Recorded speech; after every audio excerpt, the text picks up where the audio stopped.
Welcome, everyone. I'm Laura DeFranco, the CEO of Brave Healer Productions, where we have a mission to wake the world up to what's possible, one brave word at a time. And here today to help me with that mission are some of the amazing authors of a new book we have coming out called Shaman Heart, Turning Pain into Passion and Purpose. Oh my gosh, you guys, this book. Okay, so before I introduce these gorgeous ladies to you, I want to say a huge thank you to Stephanie Urbina Jones and her husband, Jeremy. You guys, we would not be here without you. Thank you so much for bringing in this stellar group of master teachers to the table for this book, this other level book, if you ask me. I could go on and on about why, but you're about to find out why, because I have some pretty amazing people in the Zoom room with me today. Atlantis Wolf is a shamanic life coach who uses medical massage, emotional release therapy,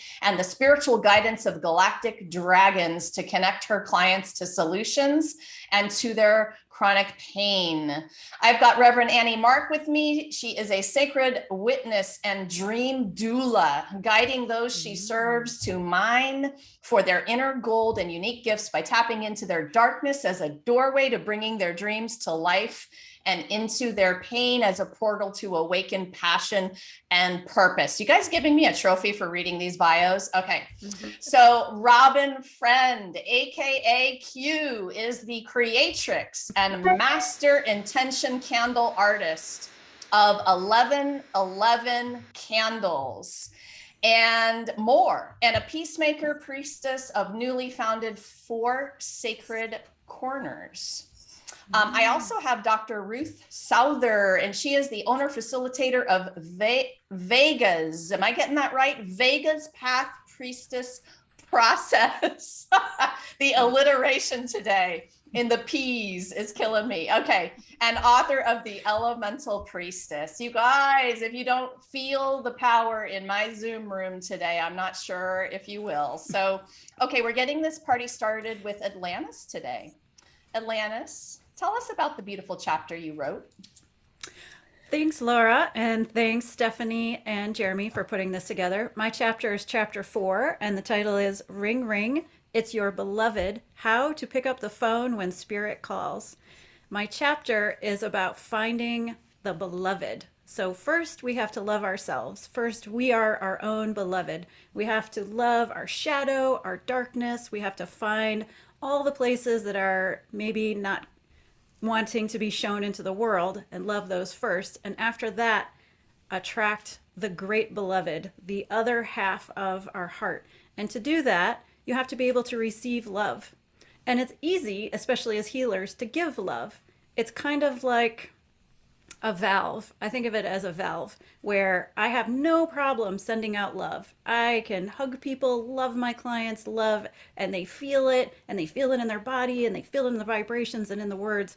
But to receive love is a little harder because that valve all of a sudden is broken, and you're wondering, how come it doesn't come in? So for me, my chapter is about working on having both halves of my heart open, both the one that will be open to my clients, but also the one that can receive.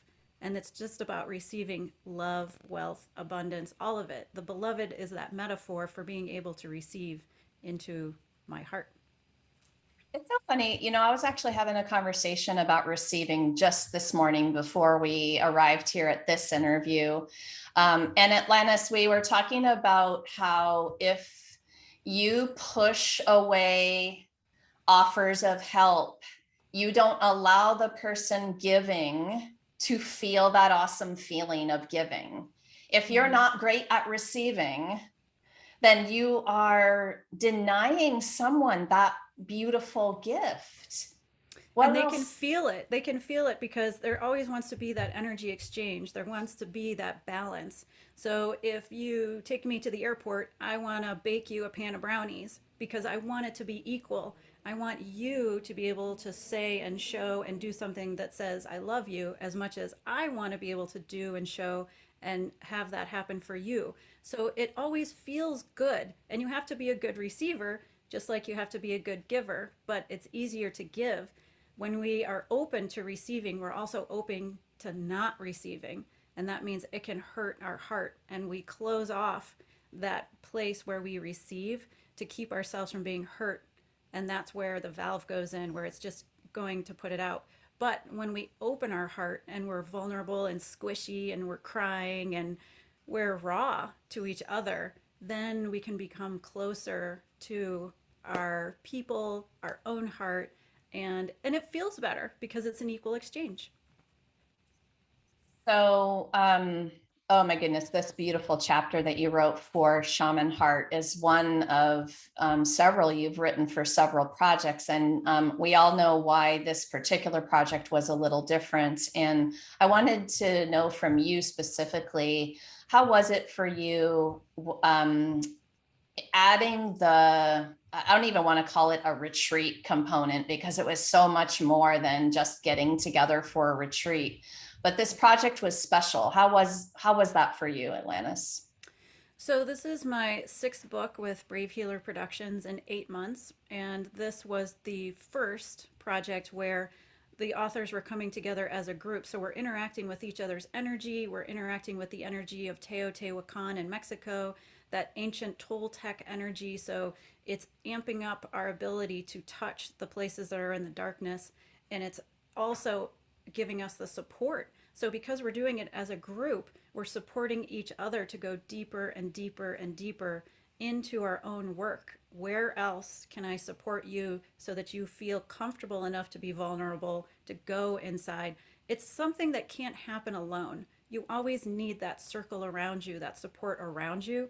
And the Teo retreat, even virtual and in person, because not everybody was in person, but everybody was brought together energetically, and they could feel it. You can feel when you're being supported, and you can fall apart. You can relax. You can go to that place that you would never go alone. And I think that, to me, that is what makes it so juicy, is that we were all holding each other so that we could do deeper work. It was for sure juicy. I'll say another ginormous thank you to Stephanie and Jeremy for not only having the idea to do it, but jumping also into something unknown for them. So it was a little scary for them to do something new like that and not really knowing how successful it would be. But man, you guys, other level book is about to be born due to that beautiful, inspired idea. So just another thank you to them for that. All right, Annie, you're up. Tell us about your beautiful chapter. Okay, I'm so excited to be here. My chapter is called Sacred Witness, the Power of Holy Beholding in Times of Darkness. And I was thinking about the word sacred, and I was called to ministry, for me, catapulted out of being just a singer-songwriter, not just, but I love that. But because of a deep a tragedy that happened, I was called to a whole other path. And the idea of being a sacred witness, I think of, is a worthy of spiritual respect and reverence. Our stories are worthy of spiritual respect and reverence. And I had this image this morning of like the miner's helmet with the light. And I thought of like, that's what being a sacred witness for myself and others is like being able to see in the dark and mining for the gold within, and really knowing that everything can be used as fertilizer for new stories, for new dreams to come alive. And through that pain and through those stories, we can fertilize, feed, and seed, and use those things as compost for new beginnings, old dreams to come back alive, or new dreams to come and emerge. And for me, that's been the story of being a sacred witness for myself and others. And I know that we're not meant to do it alone, that we call in that divine presence of love. And to me, at the heart of everything is, there is no pit so deep that love is not deeper still. That's a line from a song I wrote. And it's like, that is the heart of what I do in the world. And being a sacred witness, I use all my tools. whether it's breath work or energy work or holding just a safe space for someone to go deeply into their pain. So with that new kind of lens, with those new glasses, and really witness and know that there is another side to that, that it's not, we don't have to stay stuck in it. We can go through it, and that we take the hand of the divine or love or God or whatever you want to call it, nature, spirit animals, or a trusted friend, mentor, minister, and you're walking with someone. And for me, that chapter is, I went to really way back into my own story, because they were like, what story do I tell about which pain, which story? And it was like I really went into my lineage, because I had been to Teo, and I was with you virtually, and really I got the hit for the story I was going to tell through a breath work that I experienced, virtually, when you guys were on your journey. So Nice. I'm listening to and wrote down the one quote that you said a minute ago. Our stories are worthy of, I think you said, spiritual or sacred respect and reverence. I loved that. I think that sometimes we don't understand that can be the place where we start to unravel everything. And you talking about gardening now I'm feeling the dirt. yeah. I'm wanting to get in there and do something now with that, right? So, I mean, the idea that the pain is the place to look is interesting.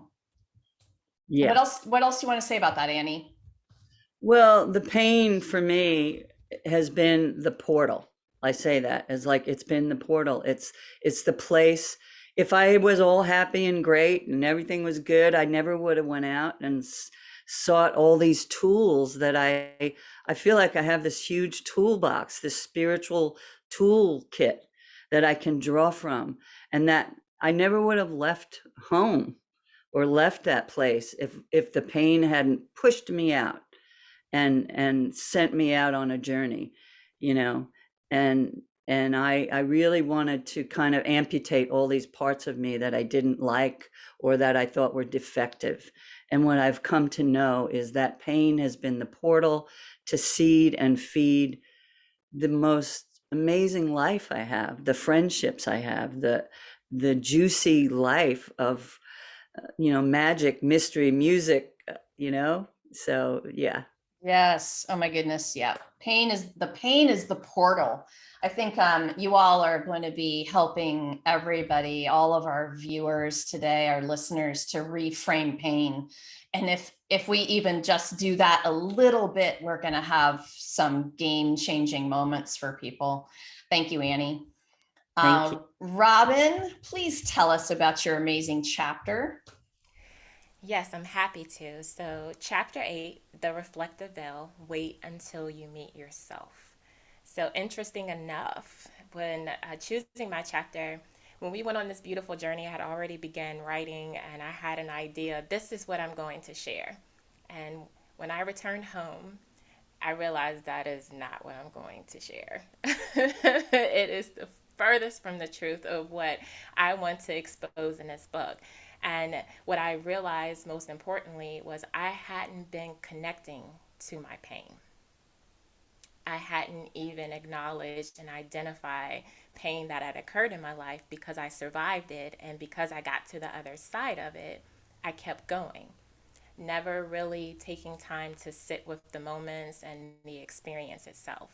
So, in writing the chapter alone, it allowed me to go through my own healing process and to see what I was gaining from this experience beyond just the moment when it occurred, but what I was gaining in that moment in writing about it.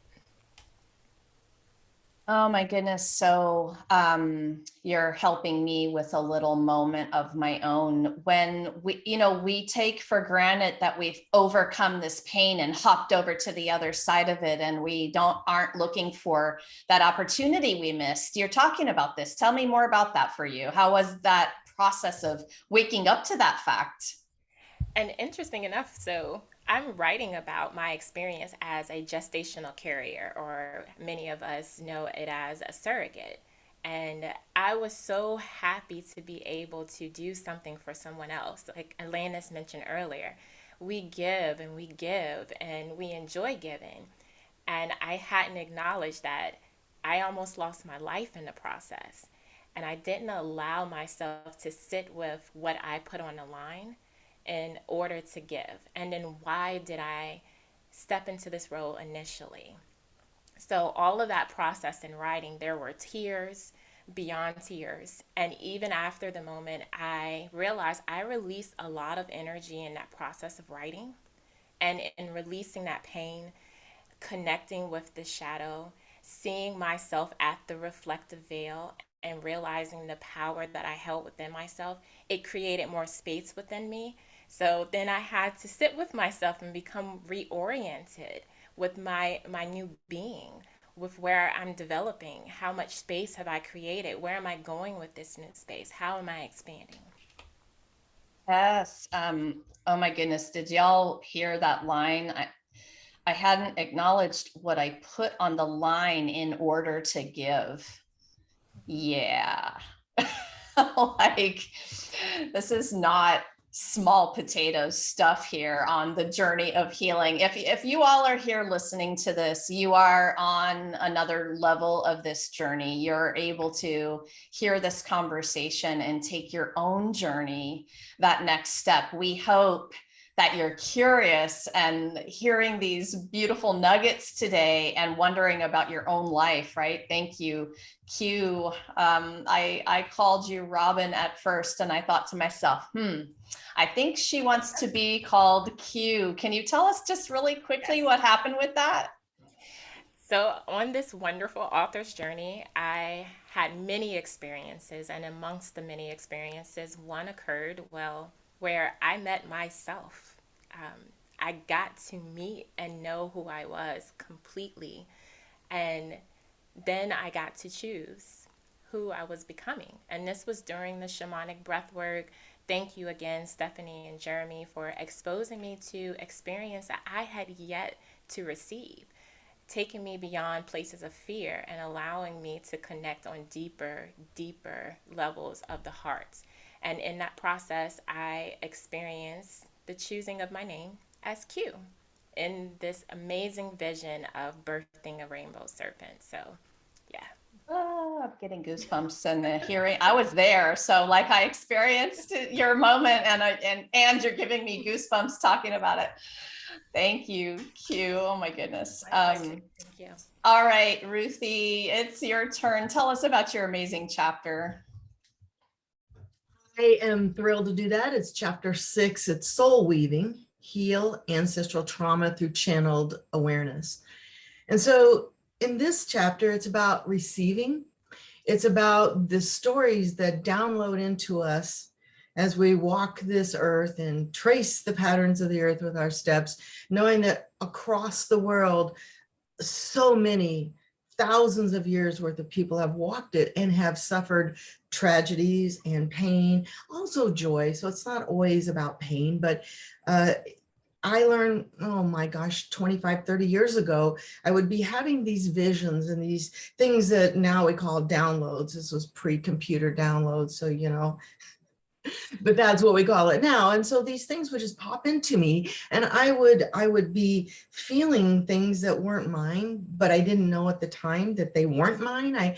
I thought, why am I suddenly weeping in the middle of this Missouri cornfield or this field? And suddenly, you know, not suddenly, but as a process, I would understand that I had channeled, is the word, channeled down other experiences. And then through those different experiences, learned how to start healing those processes when it's empathic. And I know people have heard the word empathic. And so when we pick up those energies and we pick up those feelings from other people, many times in the collective unconscious, it's an ask to be healed.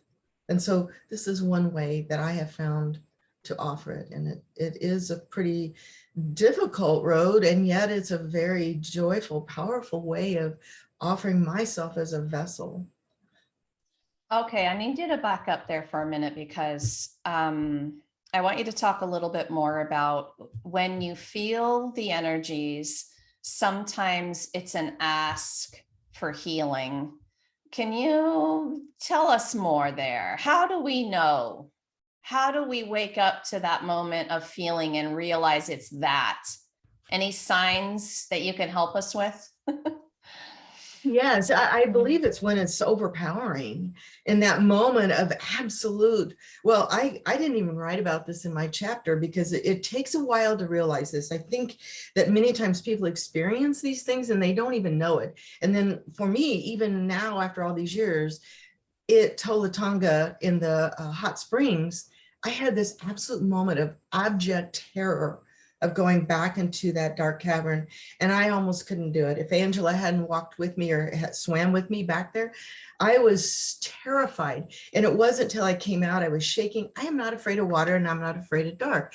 In that moment, even I didn't know that it was someone saying, I suffered terribly in here. Can you help me release it? And yet instinctively, I did prayers and blessings and honoring and the water and giving it back. And so through those moments of recognition, you can do a prayer, a blessing, a spell, anything that you know works for you spiritually, to offer that energy a place to go, which is to dissipate the pain, so that whatever was trapped in that cave was released through me. So you're giving everybody a really nice clue here. It's overly intense and it's a bit surprising. You said, you weren't afraid of the dark and you weren't afraid of the water typically. And so those feelings were out of the ordinary a bit. I'm always up for helping people with that other level of awareness, and you're dropping some pretty cool ones right now. I think that I felt that too. There must be something with a combination of water and the darkness and the tiny little hole that we were all crawling through and make you just a little bit claustrophobic. But I really like this. And the reason I was asking you to talk more about it is because I have a young person right now who I believe is feeling stuff like this. And if you are new to this game, it is very overwhelming. What's one more thing you might say to someone like that? So first thing I would say is to understand or to look at it from this point of view. Is this mine or is it not mine? Is this something that I would normally react to? Or is this something completely out of the ordinary? And then if you can, stop and breathe into it. One of the experiences I did write about in the chapter, I was with experienced facilitators and they had no idea what was happening to me. I mean, I literally, when I opened my eyes, I didn't recognize anybody or anything, and they didn't know what to do with it. So breathing into it, standing there, taking a moment going, what is this really? What is happening here? And then trying to pick up any kind of clues. When we were in Tolatanga, there was a whole group of us, plus a lot of other people, a lot of splashing and laughter and all that. So I didn't catch it right away.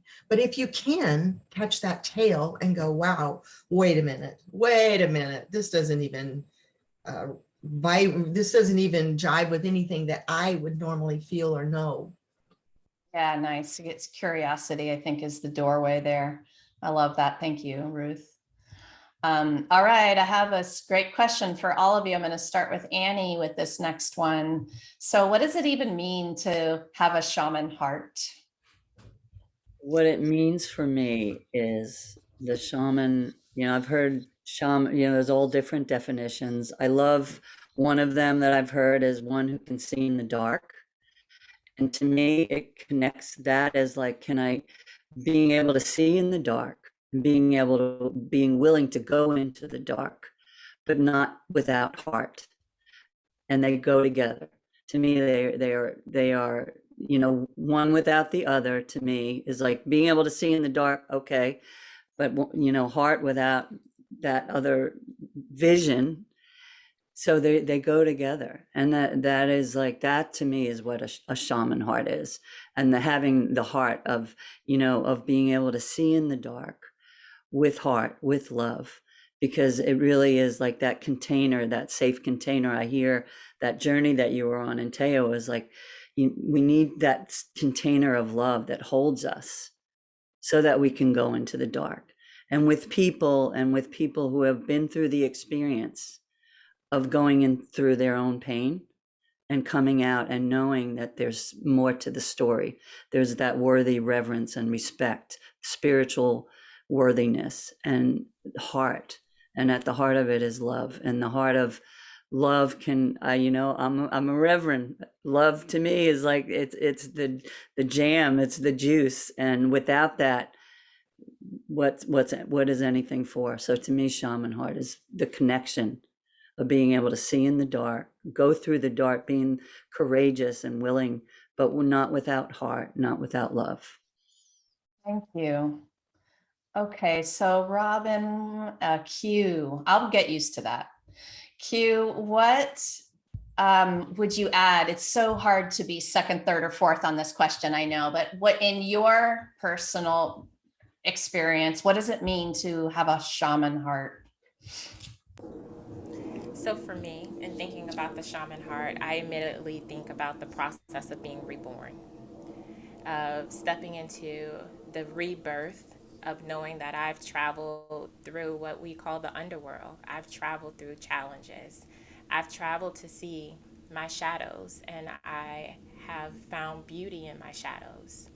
I've been willing and open to allowing my heart to receive all of me, and in turn, it allows me to receive all of another. That I do not need to present any form of judgment. What I see is the divine love that flows through you before I use my mind and any pieces of what the world has conditioned me to believe, that I have to put someone in a category, that I can just see them and witness them, like Annie said, witness them as the love that they are. And that is me operating from a space of the heart first in all things. You know how, and on this healing journey, we talk a lot about what we're triggered by as a mirror. And I think that there's something that we should also say about that. And you touched on this, Q. So we're so self-reflective and we're so on the journey all the time. We've made a lifetime's worth of practice out of it, that sometimes I believe we're not giving ourselves credit for. No, that it's not always a mirror. Right. Tell me more about how you feel about that. Well, it's interesting because I often think of myself alone as a mirror, that I'm reflecting back what it is, the light that I see in another. Even when someone says thank you to me, I immediately say thank you to them, because you saw me, and in turn, you seeing me, you saw yourself. Like somehow I identified something in you, I recognize. And then I can go beyond that. Instead of me looking for what I see in myself, of myself in someone else, I can look for what is beautiful in them. Let them be who they are and accept that beauty in all that it is. Instead of going into how do they fit in my world, let me just open my arms and my heart and embrace them. How do I just hold space? We think about that sacred space, and I found more than anything from my chapter was the ability to exercise the word wait. And Ruth, you touched on that earlier. I needed to learn how to wait, to know whether it was my voice or someone else's voice. I needed to learn to wait to hear my truth. And then I also needed to learn to wait and hear someone else's truth. So that brings the harmony, and that's what a shaman heart is to me, is harmony, living in harmony. So You. Okay, Ruth, what would you add? What's it meant for you to have a shaman heart? I believe that a shaman heart is the warrior's heart. It is the courage and the strength to embrace our wounds, to look at them fully from every angle, to recognize that we have medicine that comes out of those wounds, and that when we step into that place of ownership and responsibility of taking ourselves forward in the path as a warrior would, carefully deciding which direction and what is the best and appropriate way for me to work forward to heal. That's the shaman heart to me. I'll back you up on that warrior thing anytime. I believe that that vulnerability that you must have is what helps you be that warrior all the time. Yes, yes, yes to that. I love that, Ruth. Thank you. So Atlantis, anything else you want to add to the Shaman Heart definition course. here? I know. There's a lot. So, of course, it is all the things that have been said. But for me, part of having a shaman heart, which is that old heart, it's the old connected, because shamanism is the oldest way to organize spiritualism. It's about seeing in the dark. You'll see shaman statues that have them close their eyes, or you'll see them with a blindfold to indicate, to talk about, that's a shaman. That's someone who sees behind the veils into the spirit world, not just what we see physically and judging and conditionally, but through the veils into the spirit. What else is happening? What other energy is coming into it? It's the old heart. And so for me personally, what it's been like is to have those wounds that are keeping me from receiving, because that's the way I personally experience those wounds, is that the scar tissue from the wounds is what's keeping me from receiving. So me ripping open those wounds and allowing myself to be more vulnerable allows that old ancient heart, that creator heart, the God heart, the spark that connects all of us. It allows me to access that part. And back to what Q was saying, that acceptance. I can accept when I look through and move those wounds to the side. And now I'm not just looking at you as my wounded sister. We're not just having a conversation about your wounds and my wounds. We're not wound sisters. We're heart sisters, because we both understand that we have these wounds, but we also understand we're the people who are going to go through the pain. We're going to look at it. We're going to release that emotion of the pain so that we can get to the story, so that we're not afraid. A lot of people are afraid to look at these old stories because the pain is still there. If we work through giving, and in my work with clients, I give that energy to dragons, because dragons are also, like angels, the oldest beings in the universe. And they consider that food, that negative energy, that pain energy, that's part of the big cycle of life, that negative and positive and light and shadow. And so I offer that up as a gift, because they're taking that energy and transforming it back into that universal harmony. And the gift giving back to me is now I can see my story for what it is, moving me through my purpose, moving me to a place where I can help people, moving me where I can do ancestral healing. So it's no joke. The shaman heart is not for the weak. It's not for people who are saying, I don't have anything to do this weekend. I think I'll look at my wounds and do some planetary service. It's people who are saying, hell yeah, I want to sign up for that. I don't want to just work on me. I want to work on everybody, so that you don't see just my wounds. You see someone and you don't even know exactly what you're seeing. It's like a feeling. Like, here's a person that when they say, I love you, that's a vibration I feel in the whole room. When that person hugs me, that person with a shaman heart, I start to cry. I feel grounded. I feel emotional. I feel like, what just happened? This is a person with a whole heart, their shadow, their light, it's all together. And it's an amazing feeling when you can feel that within yourself. It's like swallowing the sun, because everything radiates out of that heart. So glad we recorded that. Y'all are so amazing. You realize, I hope, that you're all practicing ninja level moves of awareness. Okay. And I want our viewers to understand this, because people who commit themselves to this practice, they commit to the discipline of awareness in all the different ways that we do it. Are people who are changing the world because they're changing themselves, and they look at that every day. They choose to practice that every day with themselves, with the people they encounter, all of it.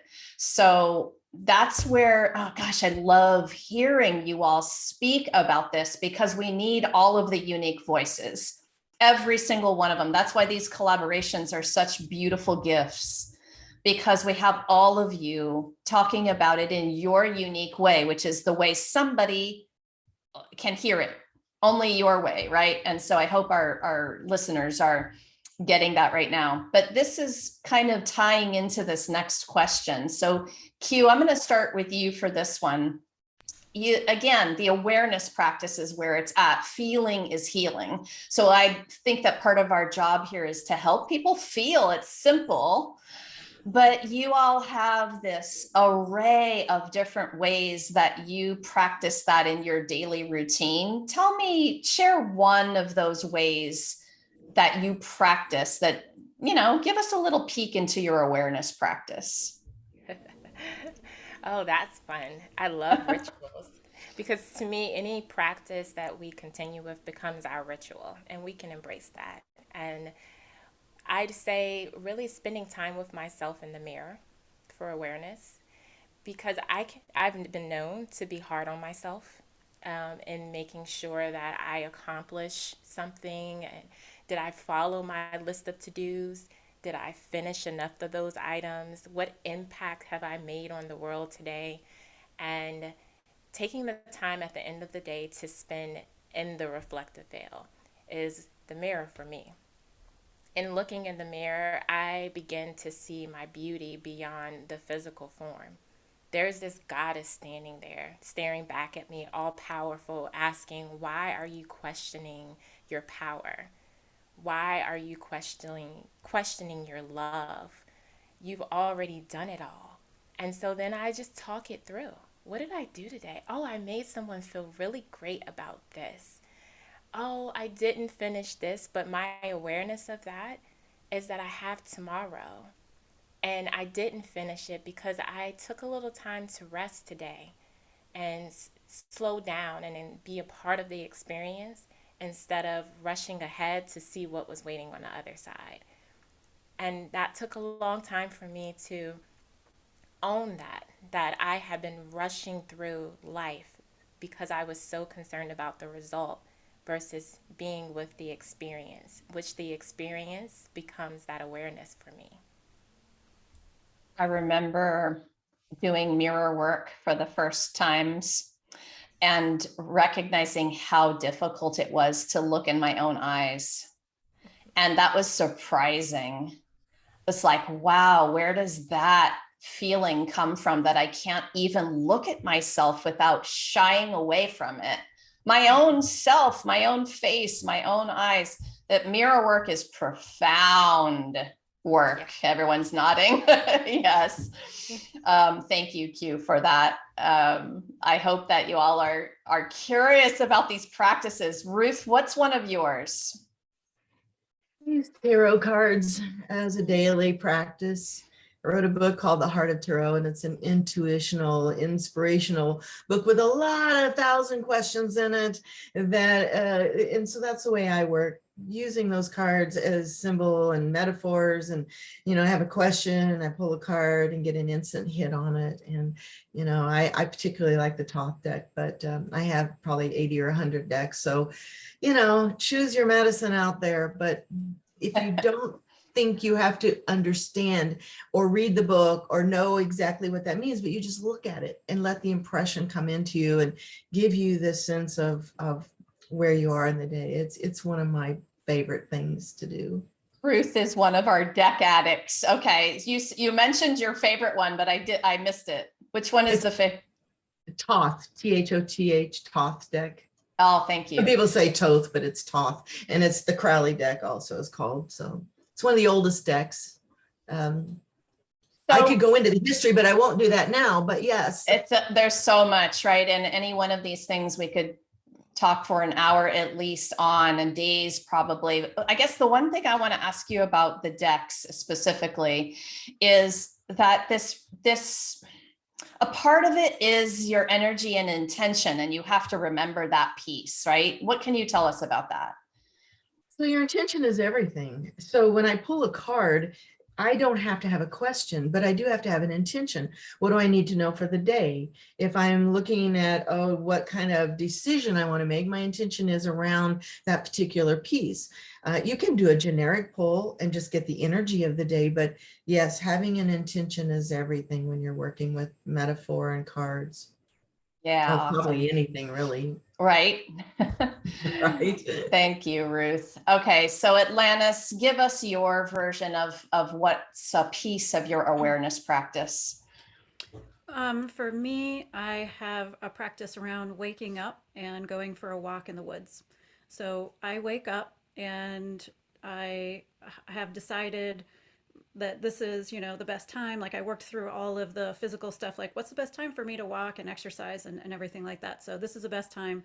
I get up, I put on whatever I need to, and I take earbuds, but I don't always listen to music. But for me, it's about putting, it sounds kind of funny, but having a structure around unstructured time. And what I mean is I've already figured out what loop I can walk into the woods so that I still get back in about an hour to an hour and a half, depending on how fast I walk. But when I'm on my walk, I turn back into a child and I look at the deer and I look at the flowers and I look at the air and I feel that the air in my lungs. Is it hot? Is it cold? Is it humid? What's going on? I take pictures. I put them on Instagram. I just call it the morning medicine walk. And because I have that unstructured part of my day, it's very creative and I get ideas and downloads and it's where I just sort of open myself up to the moment. And it's a nice moment and I can know that I'm going to be back in time to, be a human again and do all the 3D stuff. But it's so nice to be in that childlike wonder every single day to start the day. And that's when I will see, like for the first time, I actually saw a spirit in the real world. I was looking at something and I could feel something in the spirit world. And I looked over quickly and I could see like a little white part, which never happened to me before. But I think the more you open yourself up to those downloads and those spiritual experiences, and the more that your heart is open and you're treating everything with awe and wonder, and you're not saying, okay, I've got an hour and a half, like how much of a to-do list can I do, or who can I call and who can I network with? Just by being open, like I just think of it as like I open my brain and leave it at home and I walk my heart around the woods. I have to say that keeps me very grounded and it also allows me to have a daily practice of what wants to come and talk to me. And that's important in my world. Love that. Take your heart for a walk around the woods. All right, Annie, how about you? What do you want to add about your practice? Well, it's interesting. The mirror meditation came up, and that's part of my tool in the chapter. My chapter is like a simple mirror meditation tool. And, Atlantis Wolf walking is part of my practice. And I think it's Latin, it is Salvador de Ambulato. It is solved by walking. And really at the heart of my practice is a writing practice. Every morning I write, and I start with gratitude and a prayer and I write and I write and I write and I write and and that's part of it. And I think of myself as, I used to be high maintenance, now I'm higher maintenance. I need a lot of different tools that I do throughout the day. I have a sacred witness prayer partner for 20 years that I went to seminary with. We pray every week. We put the messy magic of our lives on the altar and we just hold sacred space for each other. So it's like cards. Yes, cards. I'm like have ADD in the best way because I have these tools and I use them a lot. I use all of them in throughout my day. So that's, it's all, it's all fertilizer for having a fine, juicy, life. That's awesome. I know it's very difficult to go last because you're like, yes, yes, yes, yes, and all the rest. And of course, I am with you, Annie, on the writing. That's my morning. That's my miracle morning. To be able to sit, and I call some of that affirmation journaling. I allow the positive high vibe stuff to move out of me very purposefully, but a lot of that is just channeled as well. I'm very curious all the time about what words want to move through, because poems often come in the early mornings when I walk my heart around my desk and start to write. Okay, ladies, I need a speed dating version of this last question. I'm going to challenge all of you to give it to me in a couple of sentences. Okay, so Ruth, you know, we have a lot of people listening and they're like, whoa, this could be interesting, game-changing, life-changing moment, right? But they're still struggling. And if you were going to give our listeners an easy way onto the path today, an easy entry point with something very simple to start with, what would it be? If you've ever wondered who you really are, if you've ever just sat there and said, who am I and what is the mystery of my own self? This is the road. This book, these authors, Shaman Heart. Take this path, you won't be sorry. I love it. Thank you. Atlantis, what's your version? Leave everything at home and go walk in the woods, because you'll find yourself in nature. It's inevitable. You're going to find your soul. You might as well start now. I love it. Thank you.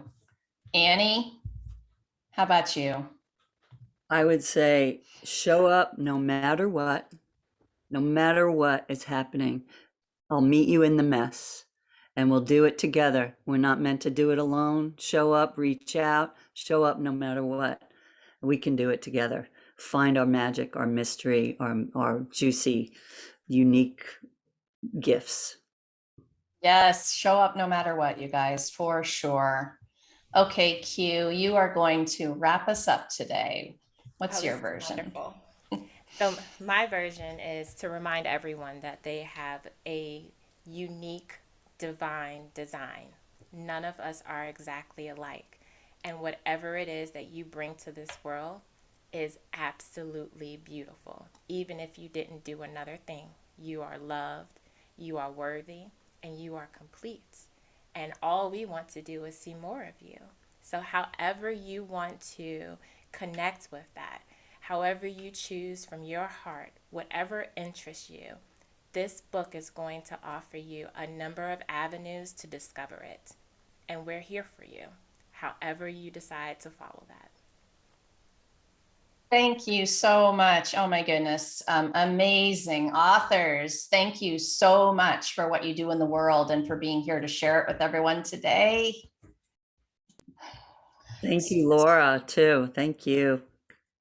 My pleasure. Oh my goodness. It's such my pleasure to have these groups of authors, expert authors, master teachers. These collaborations are changing the world. Your brave words are changing the world. You guys, thank you so much for being in my world. And listeners, if you heard something today that gave you goosebumps or is just resonating on another level, come on down into the show notes, because all of these authors are linked up with their websites. Go explore, see what they're up to, because they are up to some pretty amazing things, and they're very generously there for you, for support, to ask questions, all of the good stuff. And of course, remember to join us for our live stream book launch party. We're having it on April 13th at 10 a.m. Eastern. It's going to be on the Brave Healer Productions Facebook page. I've got you hooked up down below with that as well. We're going to have all of the authors of Shaman Heart, Turning Pain into Passion and Purpose there, sharing their wisdom. And of course, if you're listening to this after April 13th, well, that means you got to hop over to Amazon, because the book is ready for you to purchase. Grab your copy and start this journey, this adventure with us. And lastly, today, everyone, remember, your words change the world when you're brave enough to share them. So it's time to be brave. See you next time, everyone. Bye, ladies.